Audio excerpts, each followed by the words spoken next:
Foster, Claire Keegan, Chapter 6.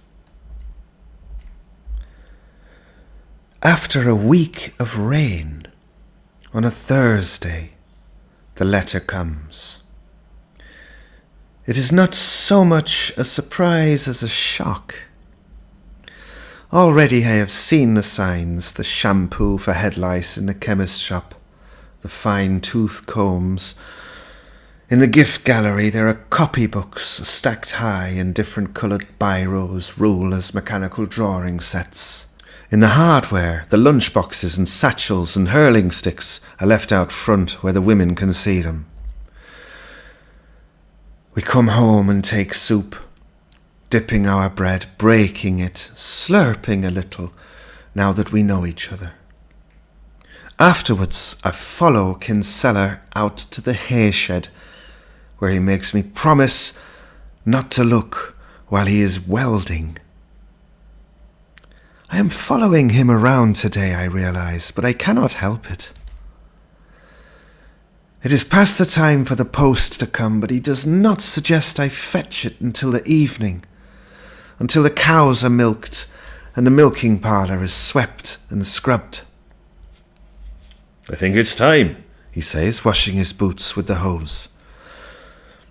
I get into position, using the front step as a starting block. Kinsella looks at the watch and slices the air with his hand. I take off, down the yard, the lane, make a tight corner, open the box, reach for the letters and race back to the step, knowing my time was not as fast as yesterday's. 19 seconds faster than your first run, Kinsella says. And a 2-second improvement on yesterday, despite the heavy ground. It's like the wind you are. He takes the letters and goes through them. But today, instead of making jokes about what's inside of each, he pauses. "Is that from Mammy?" "You know," he says, "I think it could be." "Do I have to go home?" "Well, it's addressed to Edna, so why don't we give it in to her and let her read it?"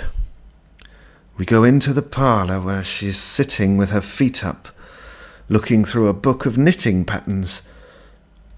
There's a coal fire in the grate, and little plumes of black smoke sliding back down into the room.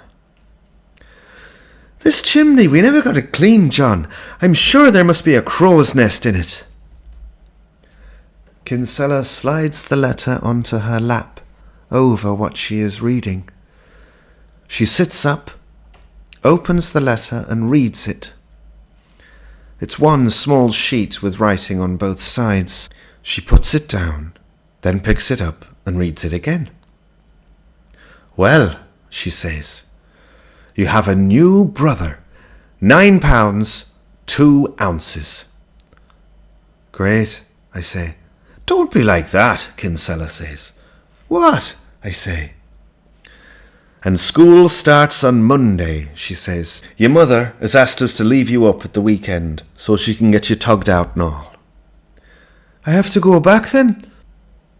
"Aye," she says, "but sure, didn't you know that?" I nod and look at the page in her lap. "You couldn't stay here forever with us two old fogeries." I stand there and stare at the fire, trying not to cry.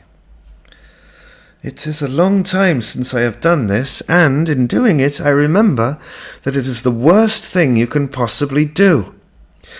I don't so much hear as feel Kinsella leaving the room.